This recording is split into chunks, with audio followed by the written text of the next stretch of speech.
So this is joint work with Yunfeng Guan, who's a master's student at Columbia, who's going to apply to grad school this coming year, and Ashwin Padaki, who's an undergrad who's going to apply to grad schools next year. And these guys are both really hardworking and really smart. So if you're looking for students like that, you should all accept them to your programs when they apply. Okay, so I want to tell you about smaller depth 2 linear circuits. The other thing is, this is a topic I like, and I've given a bunch of talks about it. But today I'm going to tell you about like brand new results we just proved in the last like couple of months, and I've never talked about before or even put online before. So there's for sure going to be something new for everyone. Okay, so what are linear circuits? These are circuits over a field. You can think for today of like the complex numbers or the real numbers or something like this. And I'm going to focus on circuits with n inputs and n outputs. So the inputs are n like elements of the field, like n numbers that I'll call x1 through xn, and the outputs are n numbers y1 through yn. And each gate in this circuit computes a linear combination of its inputs. So you can think of it like there's like numbers on each of the wires, and then each gate like scales the input by that number and adds them all together and outputs that linear combination of its inputs. So each gate is computing a linear combination of its inputs. So since each gate computes a linear combination, that means each output is also a linear combination of the inputs. So each linear circuit is computing some linear transformation of its inputs. So you can think there's an n by n matrix M, such that the vector y of outputs is always m times this vector x of inputs. So each circuit is computing a matrix. And generally the goal for a particular matrix is to find a small circuit that computes it. So the size of these circuits I'm going to measure as the number of wires. This is important, especially when you're dealing with low depth, because it turns out the number of gates is not so interesting. It's sort of just the rank of the matrix. So we're going to measure the size by the number of wires. And the depth is the length of the longest path from an input to an output. So I think in this example, the depth is 4, because there's like this path 2, 3, 4. OK. So every n by n matrix has a depth 1 circuit of size n squared. You just connect up every input to every output, and like the number you put on it is just the corresponding entry of the matrix. Okay? And generally the goal is to, for a particular matrix of interest, design a smaller circuit than this. And there's some trade-off between how much depth you include and how small you can make the circuit. So in depth 1 circuit, you cannot do the summation of the output gates. Yeah, so you can think like each output is like a gate, which does this summation of the wires coming into it. But there's no other gates exactly. OK, so I'm actually going to focus on a particular kind of linear circuit called a synchronous linear circuit, where each, like the gates are in like layers, and each edge just goes from one layer to the next layer. OK, so like here's a picture of one. And in particular, you can see that if you have a depth d linear circuit, you can turn it into a depth d synchronous linear circuit by just like copying every gate at every layer and blowing up the size by a factor of d. But in this talk, d is going to be like a constant, so this won't matter too much. OK. And one reason it's very nice to work with synchronous linear circuits is that they have an alternate way of thinking of them as like factoring your matrix as a product of sparse matrices. So if you have a depth d size s synchronous linear circuit for a matrix, that's the same thing. It's equivalent to writing it as the product of d matrices, where the sum of the number of non-zero entries of the matrices is the size s.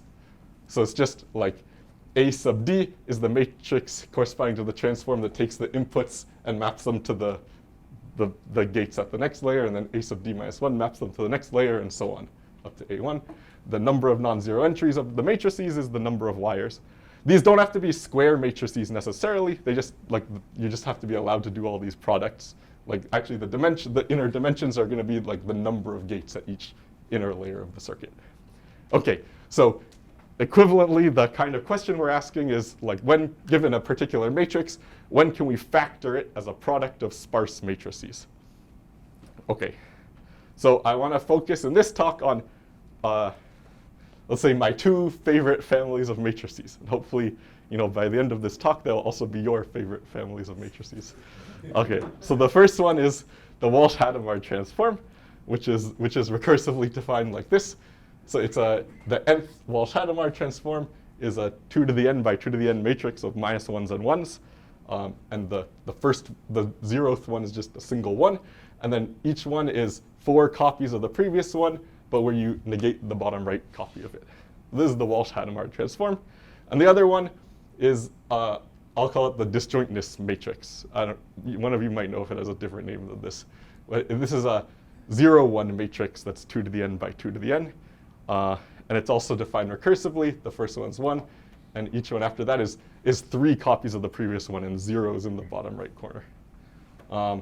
So these matrices, I think probably you've all seen them in some context before. Let me convince you of that if you're not sure. So first of all, these are matrices that come up a lot in communication complexity. The Walsh-Hadamard transform is the communication matrix for the inner product mod 2 function, and the disjointness matrix is the communication matrix for the set disjointness function, which is why I called it that. So you've likely seen them in those contexts.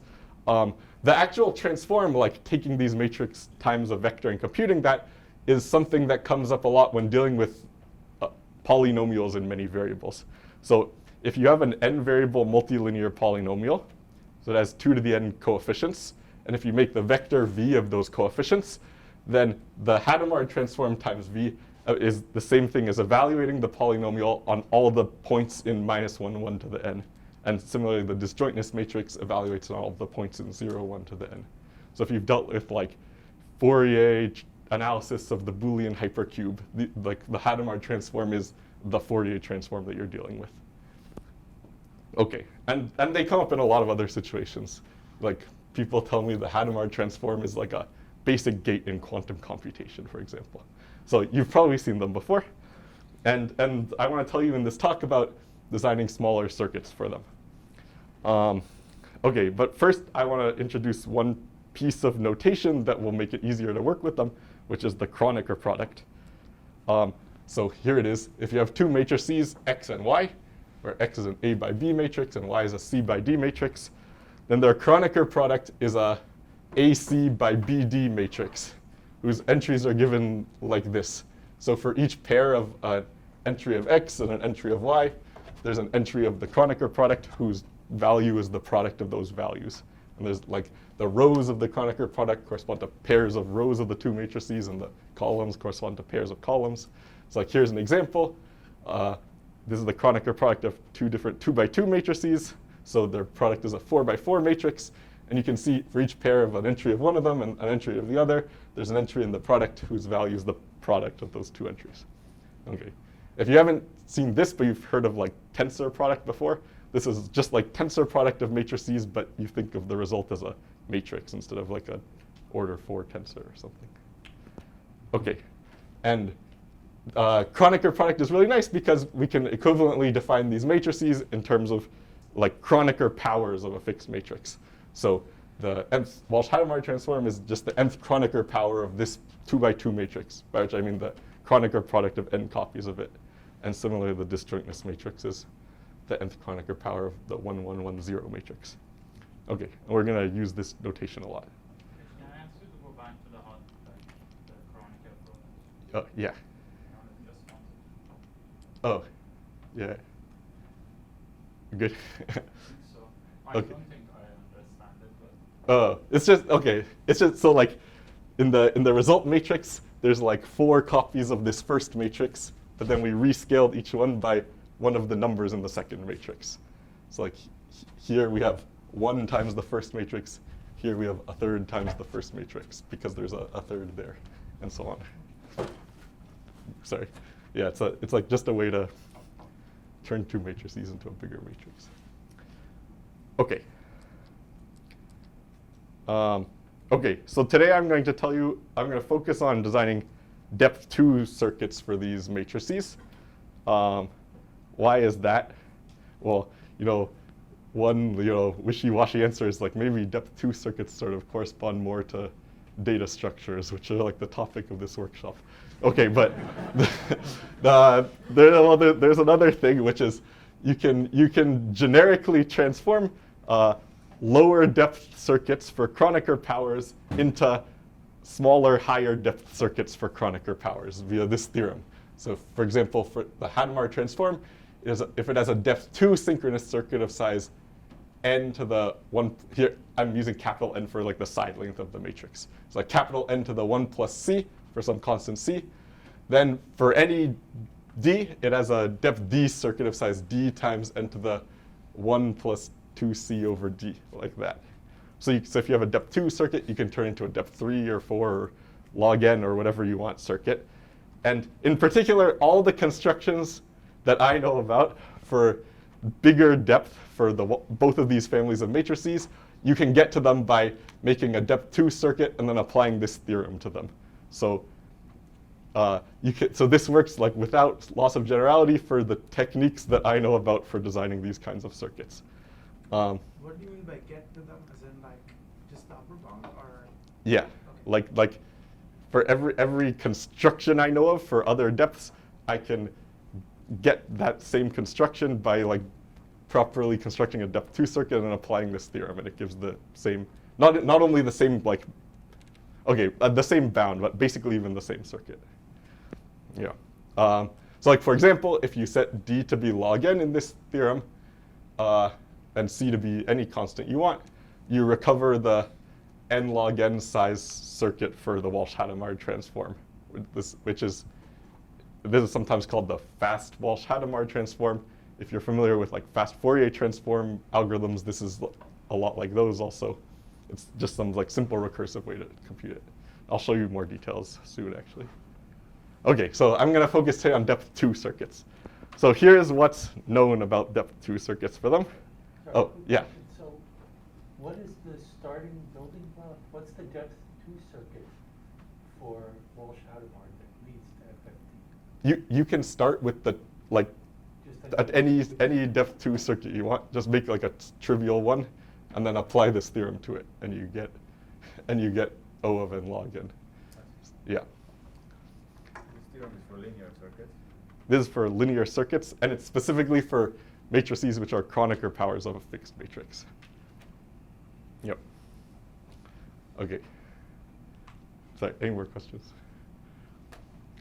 Okay, so here is what's known. And my goal for like the rest of this talk is to actually just tell you about all 6 of these constructions and how they work. Like most of them are actually fairly simple, I think. So let me start at the top. So there's like a folklore kind of construction. I would call it the mixed product property of the Kronecker product. Some people call it the fast Walsh-Hadamard transform. I'll show it to you on the next slide.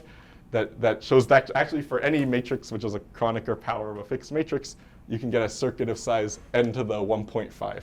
And for the disjointness matrix in particular, just because it's a pretty sparse matrix, like just this simple construction already gives something better than that, like n to the 1.293. And this like thing has actually been used by a lot of people for a while, and there's only recently been some improvements to it. So for the disjointness matrix, there's a work by Yukna and Sergeev from 2013, which improved it to n to the 1.272. And for the Hadamard transform, there's a work by me from just last year where we improved it a little bit, like from 1.5 to a little bit less than 1.5. And then the new work that I want to tell you about also, so I'll tell you about how all these things work, but the new one I want to especially focus on today shows how to use one technique to improve both of these. So I'm particularly happy about this one because like somehow this result felt like just a tiny bit better than 1.5, and we showed you can actually get, an order of magnitude more of an improvement done on 1.5. Is there any lower bound known? There's no better than some constant factor lower bound known. Yeah, it's possible as far as I know, it's possible there's an O of n size circuit for this. Although I think people conjecture there shouldn't be one. Okay. Yeah, like it's pretty widely believed like n log n should be the best size for an unbounded depth circuit. And if you could get to like sufficient like O of n size depth 2 circuit, it would beat that even in depth 2, which would be very surprising. Okay.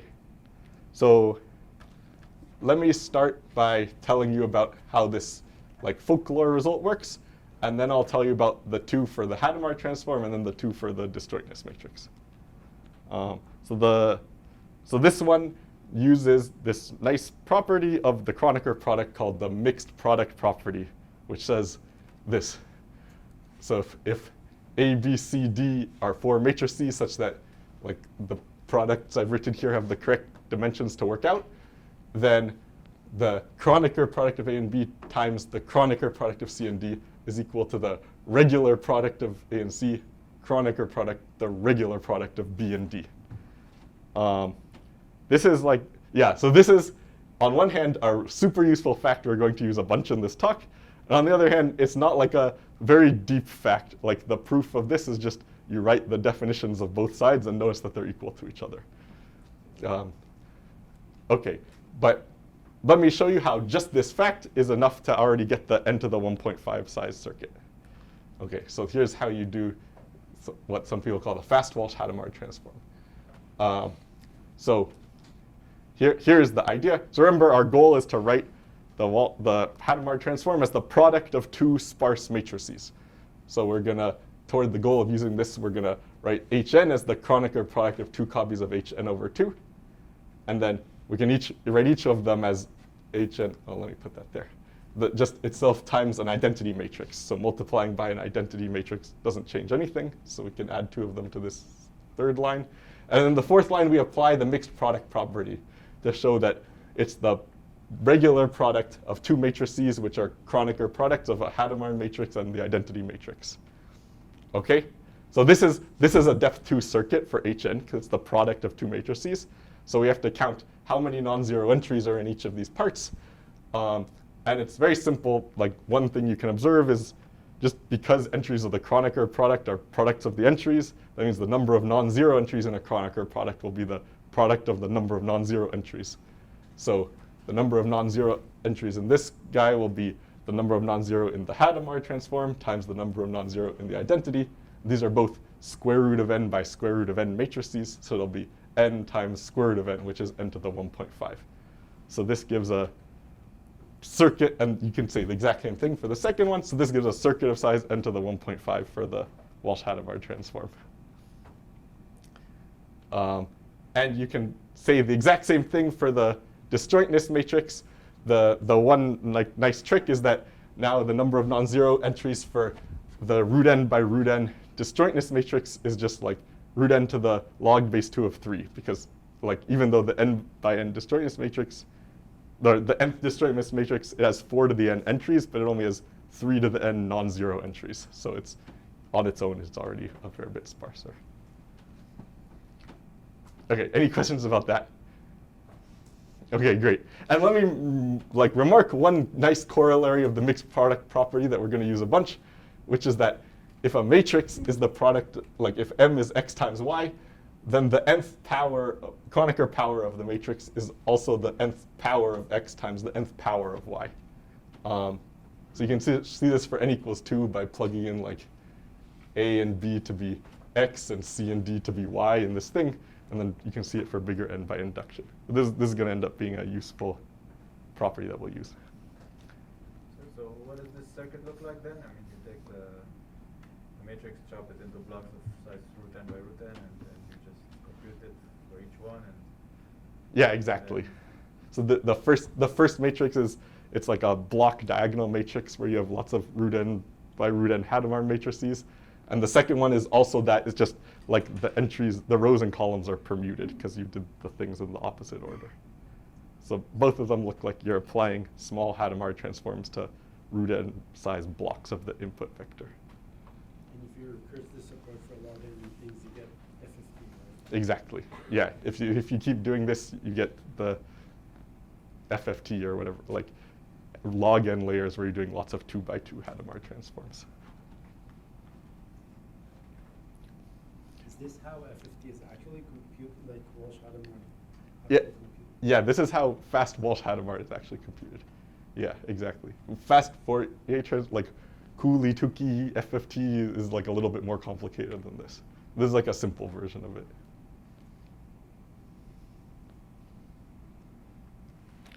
Okay, so that's these, and I'm now going to go on to telling you about how to improve on these. And I'm going to start with, I guess, this result here, and I'm going to. So the Yukna and Sergeev result was sort of presented in a very different way from how we construct these last two rows, but you can interpret what they do in the framework of how we get these constructions. So I'm going to show you that framework and how you can get all four of these improved results in that framework. Okay, so here's the plan for how to improve on this. It's a two-step plan. So the first step is that we're going to construct a non-trivial depth 2 synchronous linear circuit for a particular fixed Walsh-Hadamard transform, like maybe the k=4 Walsh-Hadamard transforms, like the 16 by 16 Walsh-Hadamard transform. We're going to construct just like a particular small circuit for that matrix. And then I'm going to show you how you can convert a good depth 2 circuit for any fixed Hadamard transform into a good small circuit for larger and larger Hadamard transform, basically using the same kind of idea we just talked about. Okay. So like the name of the game is really constructing like a non-trivial circuit for any like fixed constant size. So let me tell you how to do that. And the main idea is going to be to use a notion called matrix rigidity. So let me define this. So for a matrix like HK and our number R, we say the rank R rigidity of that matrix is the smallest integer, so that you can write the matrix as the sum of two matrices L and S, where L is low rank, so the rank of L is at most the parameter R, and S is as sparse as possible. So it's the smallest number, the smallest sparsity of the matrix S, so that you can write the matrix as the sum of a rank R matrix and a sparsity S matrix. So equivalently, it's the smallest number of entries of the matrix you need to change to make the rank R. And it's been known for a long time that rigidity is related to linear circuits. There's a nice like classic result of Valiant who showed that if you can prove a rigidity lower bound for your matrix for certain parameters that I won't get into, then that implies a linear circuit lower bound. So for example, if you wanted to show that like n log n size is optimal for the Walsh-Hadamard transform, one step towards proving that would have been to show that the Walsh-Hadamard transform is rigid for some parameters that Valiant set out. But actually, a few years ago, Ryan Williams and I showed that actually these matrices, the Hadamard transform and the disjointness matrix, are not rigid enough to prove lower bounds using Valiant's approach. So we gave a way to actually express the matrix as the sum of a low rank matrix plus a sparse matrix. And then since then, there's been a lot of work on giving improved constructions and giving constructions for a lot more families of matrices and so on. So we now know a lot of ways to write matrices as the sum of a low rank and a sparse matrix. So today I'm going to try to make use of these techniques to actually design smaller circuits. So so Valiant, again, proved that if the matrix is rigid, then you get circuit lower bounds for it. To be clear, I guess the converse of this is not known. So it's not immediate that if you're not rigid, then you have smaller circuits. But what I'm going to show today is like sort of a converse. It's going to involve different parameters, so it's not exactly a converse, but a way to use rigidity upper bounds to design smaller circuits.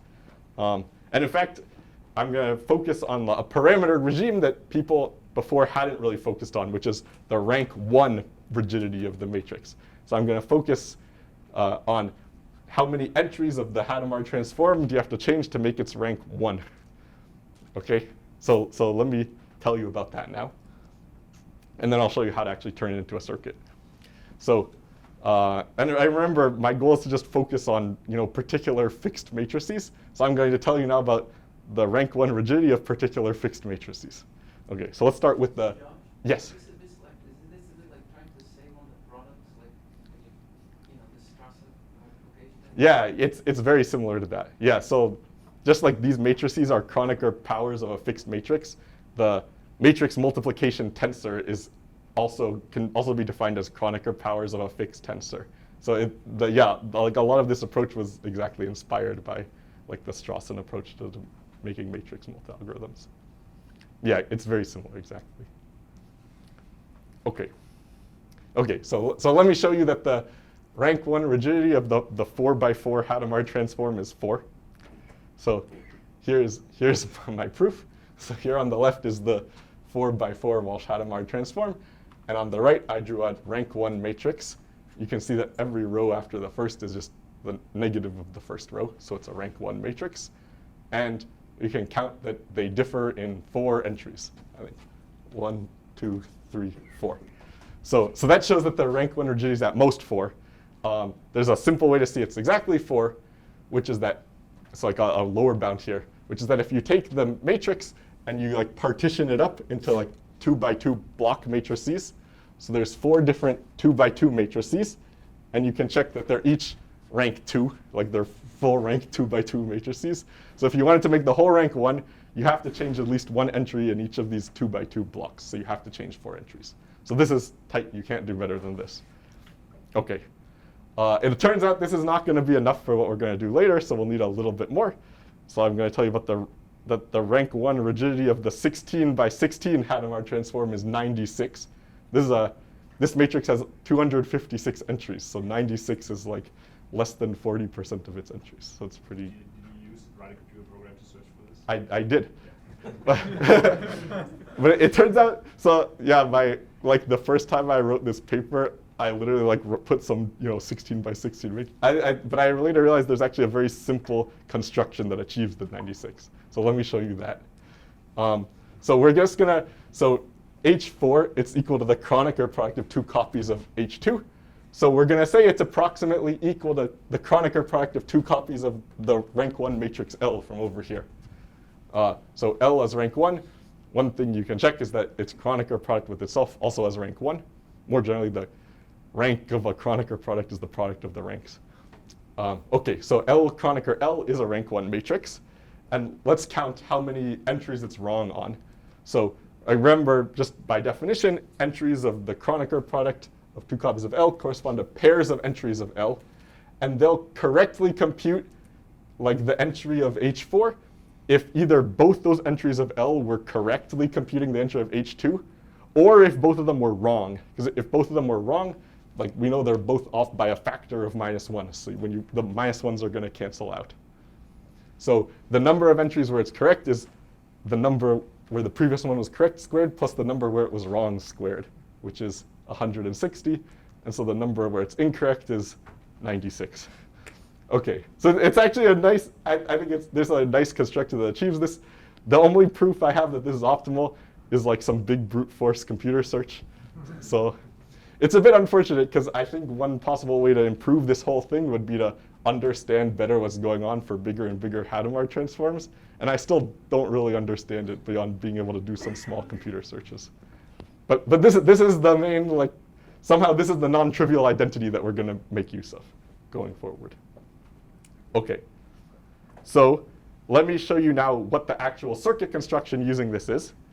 So I just showed you that H4, its rank 1 rigidity is 96. So that means you can write it as the sum of a matrix S with 96 non-zero entries and a rank 1 matrix, which I'll write as just the outer product of 2 vectors, which are vectors of length 16 with -1s and 1s in them. So to get from this to a circuit, I'm gonna do this. So I'm gonna write H4 as the product of a 16x17 matrix that I'll call C, and a 17x16 matrix that I'll call D transpose.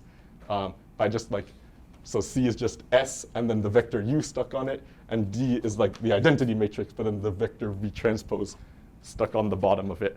And you can see that when you multiply C times D, you do indeed get like S times the identity, which is S, plus U times V transpose, which is the second part. So their product is indeed equal to H4. So we can count the number of non-zero entries in C is 96 plus 16 for the vector is 112. The number for D is 16 plus 16 is 32. And one thing I'll note, because I'll use this in a second, is that just because the Hadamard transform is symmetric, we could equivalently write it as D times C transpose instead of C times D transpose.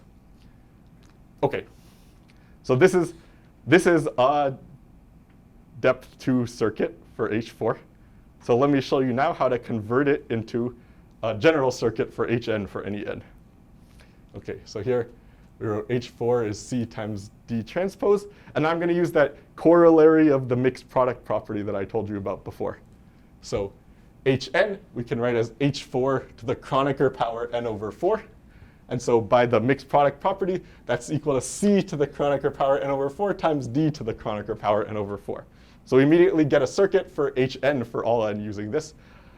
This is actually not very good, though, because these matrices are really imbalanced. Like C has way more non-zero entries than D does, so the power of n has way more non-zero entries. I think this circuit's actually worse than n to the 1.5, just because of how imbalanced they are. So we're going to use like one more application of the mixed product property to balance them first, which is that we'll say H8 is the Kronecker product of 2 copies of H4. And one of them I'll replace with C times D transpose. The other I'll replace with D times C transpose. And then by the mixed product property, we can write it as C Kronecker D times D transpose Kronecker C transpose. And now we get a depth 2 circuit for H8. So we get a depth 2 circuit for Hn using the same trick as before.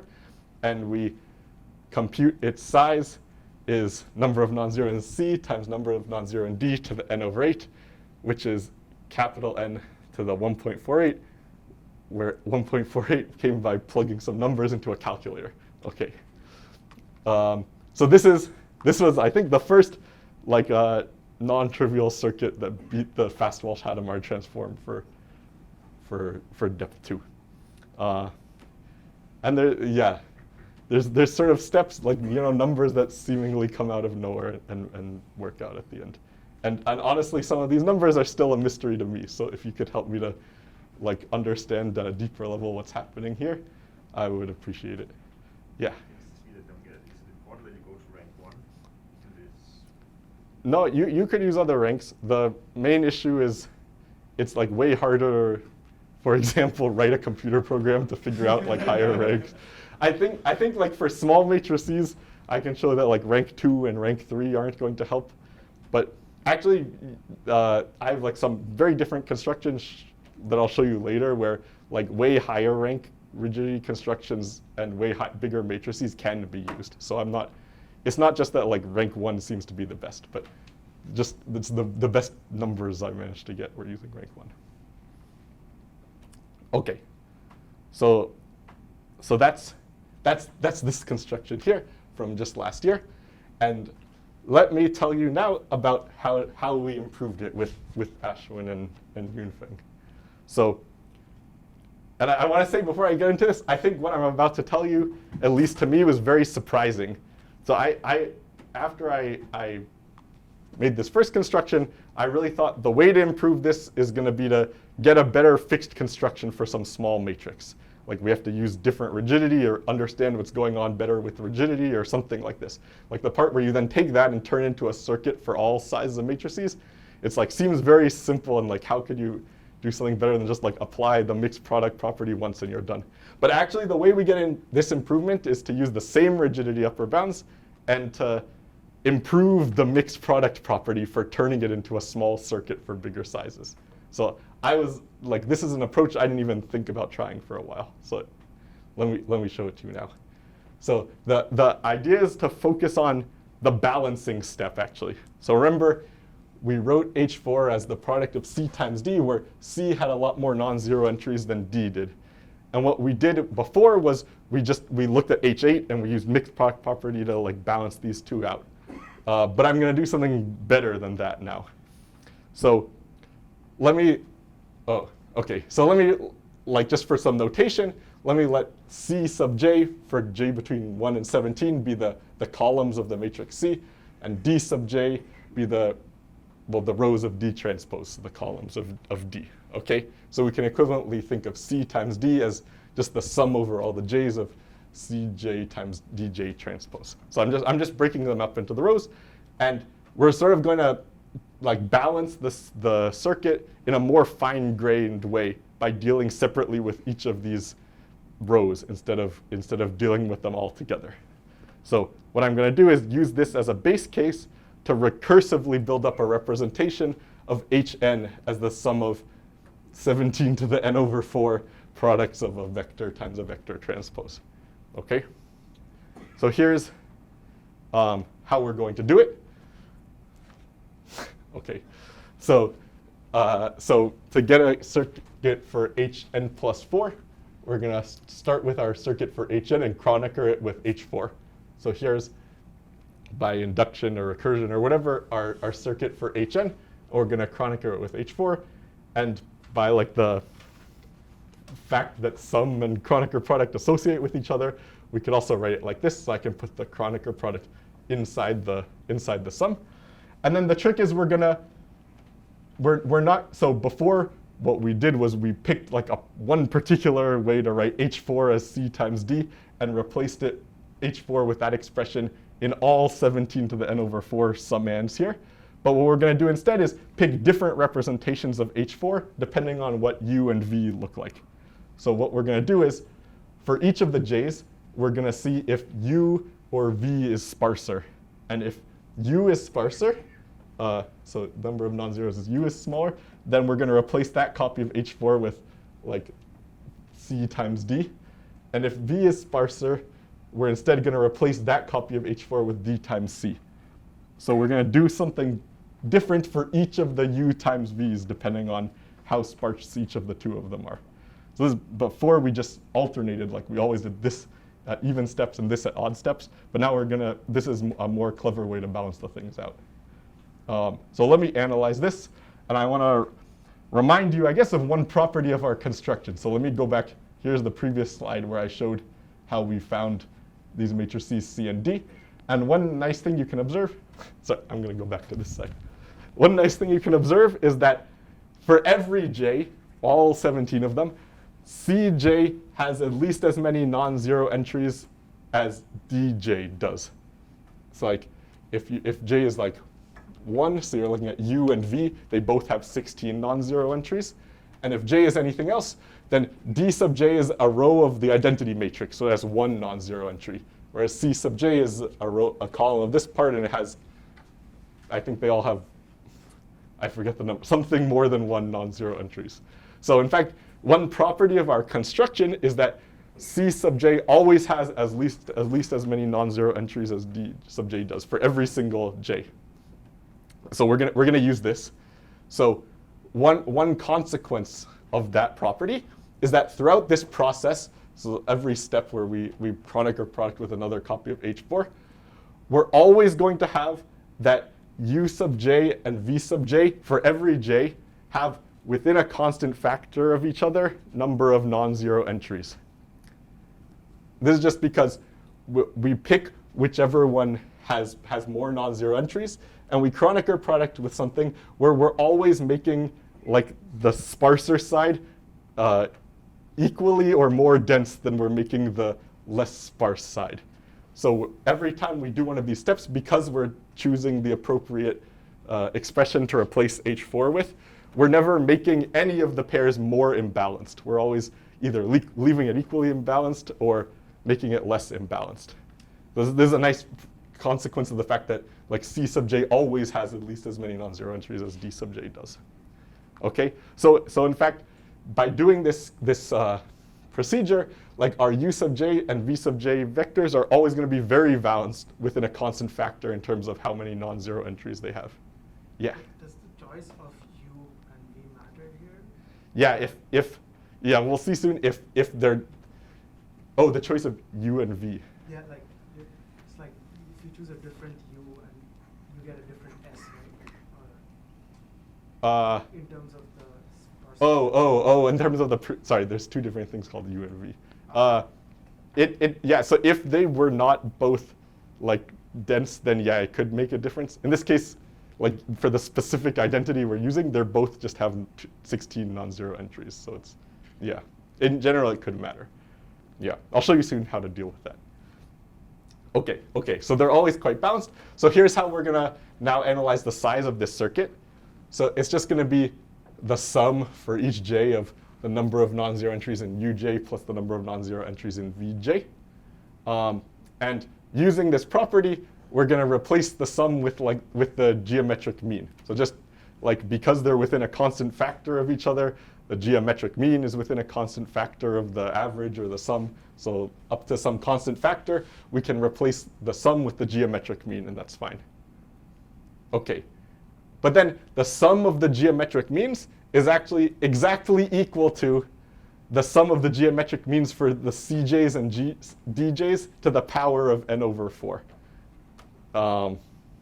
This is just because the sparsity of a Kronecker product is the product of the sparsities of the two vectors. Well, it's not just less than or equal, but it's exactly equal to this. And this last quantity, we can calculate easily. We know what the 17 different CJ and DJ vectors are, and you plug the numbers into your calculator again, and you, oh yeah, sorry, because of this. You plug the numbers into your calculator again, and you get a circuit of size n to the 1.443. So by like requiring that all the, for every j, like uj and vj are balanced throughout the whole process, it actually pretty substantially decreases the size of the circuit you get using the same identity. How much time do I have left? 7 more minutes. Okay. So let me, in the last 7 minutes again, I guess talk about the disjointness matrix. So I'll show you I can now, given all this, show you the Yukna and Sergeev construction really easily, actually. So their main observation, and they analyze it in a different way, is that one good way to get small circuits for disjointness matrices is to just partition their ones into combinatorial rectangles, which if you like study this in communication complexity is probably a notion you're very familiar with. So here R1, I can write it as like this 2x1 rectangle of ones and this 1x1 rectangle of ones. So the first one is the product of a vector with 2 non-zeros and a vector with 1 non-zero. The second is a product of 2 vectors with 1 non-zero. And then you apply the exact same setup I just showed you with these are your C's and D's. And J goes from 1 to 2, and you do the whole thing. And the size you get at the end is, again, the sum of the geometric means of the sparsities of the vectors to the n. So it's square root of 2 plus 1 to the n, which is n to the 1.272. So just using this simple decomposition for R1, and then applying it in our framework, you can recover exactly the Yukna and Sergeev construction again. So that's that one. And then let me finally tell you about the improvement to this. So we're going to use a more complicated partition. We're going to look at R3 instead of R1, so the 8x8 disjointness matrix. And we're going to partition it up like this into these 8 combinatorial rectangles. So this one's like an 8x1 rectangle of ones. This is like a 1x7 rectangle. This is a 1x3 rectangle of ones, and so on. So we again get that R3 is the sum of 8 different rectangles. And here are the number of non-zeros for the C sub j's and D sub j's, which are just the heights and the widths of each of the combinatorial rectangles. And if you plug it into our formula again, you'll get square root of 8 plus square root of 7 plus 3 times square root of 3 plus 3 times square root of 1 to the n over 3. And you put that into the calculator, and you get the circuit size that I claimed you can get, n to the 1.257, which would beat the 1.272.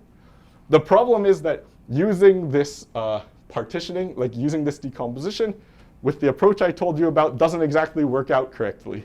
And the problem is that we no longer have this property that like each D sub j's number of non-zero entries is greater than or equal to the number in C sub j.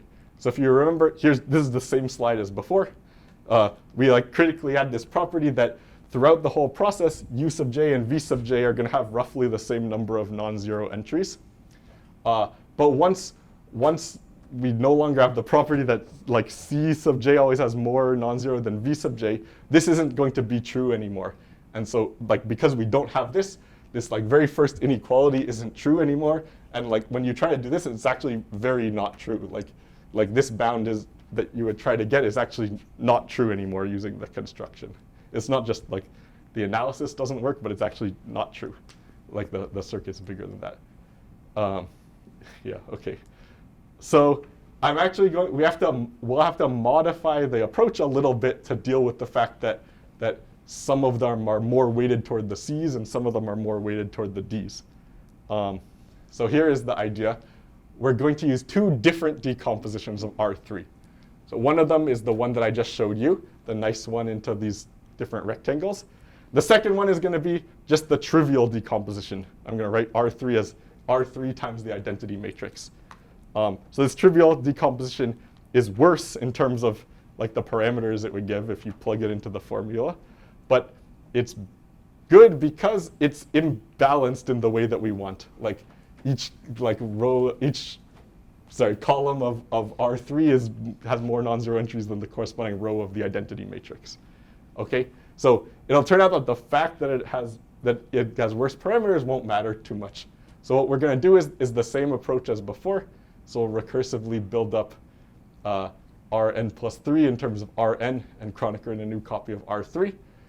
But for each j, we're going to have a more complicated process to decide what to replace R3 by. So similar to before, sort of if Vj has more non-zero entries than Uj, we'll use C times D. And if Uj has more non-zero entries than Vj, we'll do D times C. But if things get like really imbalanced, like somehow Vj has way more or Uj has way more, we're instead going to use the trivial decomposition. So the trivial decomposition would give worse parameters, but it's for sure going to balance it in the correct direction again. So there's some details to like define exactly what like less than, and greater than mean, so that this will make sure that the sparsities don't become too imbalanced, but at the same time, you don't have to use the non-trivial decomposition very frequently, so it doesn't end up contributing substantially to the size at the end. Okay, so that's the idea, and I'm like like much of the work is like analyzing this and showing that it really works out correctly. But we do that, and at the end get this size that end to the 1.258. Okay, yeah, that's it. Thank you.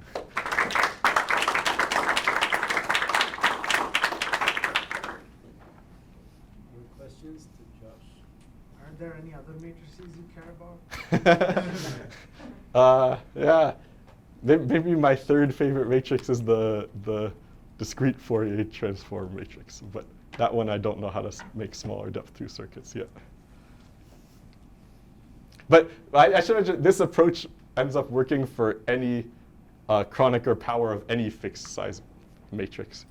So you can, if you had even like a 20 by 20 matrix and you want to take Kronecker powers of it, you can first use the fact that previous work showed that it's not a rigid matrix, and then combine that with this framework, and you get some like n to the 1.48 or something size upper bound for it. Did you say that you showed the 96 is optimal for the? Yeah, for 16 by 16. Yeah, that's right. So could these depth reductions ever hope to show that you can only do F15 in linear time? Yeah, quite possibly. So actually Valiant's like proof that rigid matrices don't have small circuits also uses some kind of depth reduction technique. You take a higher depth circuit and turn it into a lower depth circuit. And here we use kind of the opposite. Like in the theorem I didn't prove for you a while ago, we started with a depth 2 circuit and turned it into a higher depth circuit. So it's sort of like a converse to that, but again, there's like some gap between the parameters in these two things. So like even just closing the gap between what's happening here and what's happening in Valiant's paper could actually prove some kind of lower bound. But that's probably why it's not easy to do that. Does anyone actually believe it's possible to do it to shave off even anything from the n log n? I've never met anyone who told me they believe it's possible. Yeah, I think, yeah, people pretty strongly believe that for Hadamard transform and Fourier transform and like all these recursively defined transforms, you really need n log n size circuits to compute them. But it's a big open question to prove that. It also follows from this this connection to this network coding thing that also proves there's some data structure paper when they prove conditional one for, I guess, compute the Hadamard, Walsh Hadamard product information.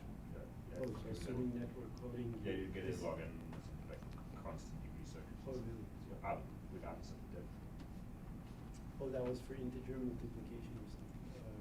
I think they proved it for some data structure version of this, but Well. it's in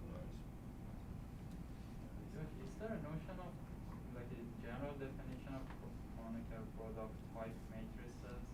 Because you're saying for all of them to give n log n is the right answer.